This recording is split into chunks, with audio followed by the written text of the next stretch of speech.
Hey everybody, it's Ron and Ellie back for another edition of Ask Ron. First up this week is Jared Kluver from Arkansas. Jared's got a lot of questions. We're going to jump right in with number one. He says, to clarify, the non-refundable EMD from the tenant buyer... Earnest money deposit, EMD. Okay, from the tenant buyer, the applicant is made out to your company or the closing attorney? Make it out to us. We don't have them make it out to the closing attorney on the deposit. However, when they come and do the closing, then that check or money order is made out to the closing attorney, usually in certified funds. Okay, his second question, he says, I took the contracts, release forms, and CYA letter to my attorney. He says none of it is a problem, however, he wants to include recording the lease option even during an act to protect the tenant buyer from the seller refinancing the property over the purchase price. I would disagree with him on that. I don't want the actual agreement recorded, but if he wants the memorandum of option recorded, I'm okay with that. However, be very careful about recording something to protect your tenant buyer. That's not in your best interest. Your best interest is to protect you. So if it's an axe deal, it's okay. In fact, the attorney is probably going to want to record a memorandum of option anyway for that reason, just to protect the tenant buyer. But when I'm the one that actually owns the property or I'm staying in the middle, I just assume they didn't record anything to cloud my own title. Okay, his third question says, for his first axe deal is in the works. Talked with the buyer and he says if we can come to terms, he's ready to move. Right. However, he started hinting about us owning the property. How do you handle this type of scenario and how do you let the buyer know? He can't own the property if you don't have the right to sell him the property. So if you bought it with owner financing, you can sell it with owner financing. If you lease purchased it, you have no other choice but to sublease purchase it. If you sell it with owner financing and give them that choice, I don't know what state you're in because you didn't tell me. But Arkansas. Arkansas, well, I don't know how long it takes to get a property back there, but what state you live in is probably going to influence your decision on whether you sell it with owner financing, even if you have that right. In Florida, I'm very reluctant to do that unless I get a pretty substantial down payment because it's going to take me 6, 8, 9 months to get the property back if I had to foreclose. However, in Texas, for example, I can get it back in 21 days. So I'd rather sell it with owner financing in a state like that than I would lease purchase it. In Arkansas, I don't know, but as I recall though, it doesn't take you long to get them back there as well. So again, the length of time that it takes me to get it back will determine whether I want to sell it with owner financing or not, for the most part. But again, you cannot do that if you don't have the right to sell it with owner financing. So if you got the deed or you bought it with owner financing, you can sell it with owner financing. If you lease purchase it, it's not a choice. You just tell the buyer, I can't sell it to you. I control the property with a lease purchase and I'm subleasing it to you and I have the right to do that. All right, Ron, this one's a doozy. His fourth final question, he says... One more on that though. If I'm going to sell it with owner financing, and if I started out as a lease purchase agreement and I switched to seller financing, I say, okay, well how much more can you give me as a down payment if we choose to sell it to you with owner financing? You know, give more if they want to buy it, if you can. Okay, the fourth question. He and his partner have contracted an escrow service and received the paperwork, but 2 points of the contract concern them. So they wanted to see what you think about the clauses. That's escrowserve.com, all right? The first one says, EM reserves the right to delay disbursement or deposited checks or other items until it's satisfied each will be... They will all say that. In other words, how would you like to collect a check from a tenant and go ahead and make the payment before the check from the tenant clears? My agreement would say that as well. They're not going to make payments until they know that the money is real, and you're never going to talk them out of that.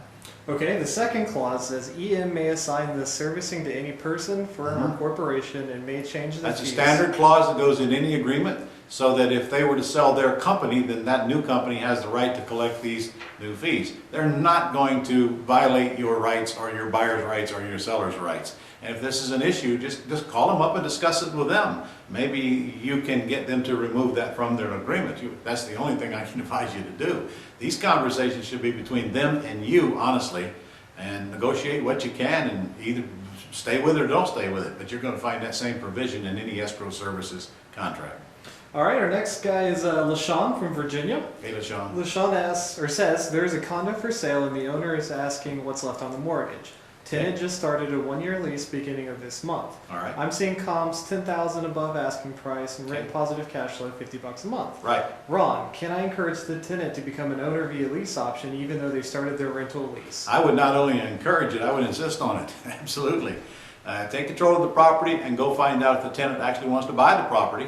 If so, see how much they can put up for the non-refundable deposit. And of course, if you lease option it to them, they're going to take on the responsibility for the repairs as well. Now, I didn't hear you say anything about the tenant has the option to buy, but honestly, even if they do, anything that the tenant and the seller have agreed upon, you can go change with their permission. So if they have not optioned the property and you control the property, you now can go offer them an option, but try to get money out of them. But I'll tell you, even if I didn't get money out of them, I'd give them the option to buy it for that year term if they just take on the responsibility for all the repairs. You've got absolutely nothing to lose, and you might lose the responsibility of writing a check for repairs during that year, because I can assure you the lease agreement that that tenant signed with that seller calls for the seller to be doing any repairs that are necessary. So yeah, you're free to negotiate whatever you want. Okay, next up is Aaron Shackelford from Hey. North Carolina. Hey Aaron, North Carolina. He says these deals don't make mathematical sense to me yet. If the mortgage payment is $700 and I charge a tenant buyer $1,200, at some point they are going to look at their loan balance and wonder where the missing $500 is. Huh. Well, Aaron, I don't know what doesn't make sense to you. Let me see if I understand your question. You have a mortgage payment that you're making, which tells me that you own the property or you're buying the property, and then you're renting it out to a tenant buyer. Your tenant buyer doesn't have any idea what your mortgage payment is, nor is it any of their business. They're paying rent. They're not expecting to get any credit toward the mortgage payment reduction because of their rent, unless you've given them that. So I'm really unclear what you're saying. If I'm paying out $700 and I collect $1,200, that's called positive cash flow.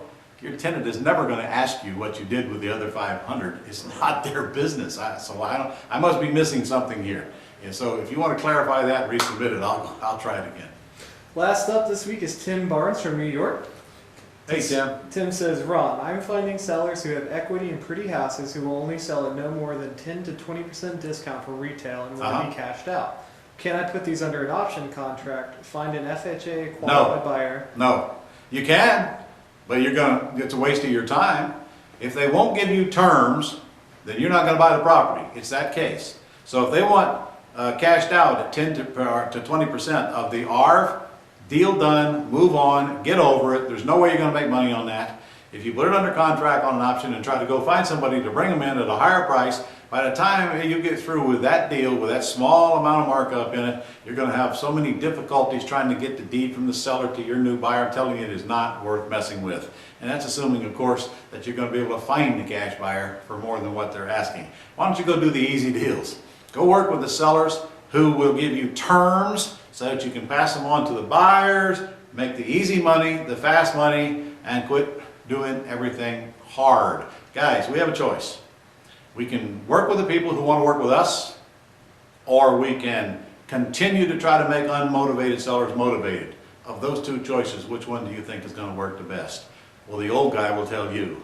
Work with the people who want to work with you and whack the rest at lightning speed. Can you do this?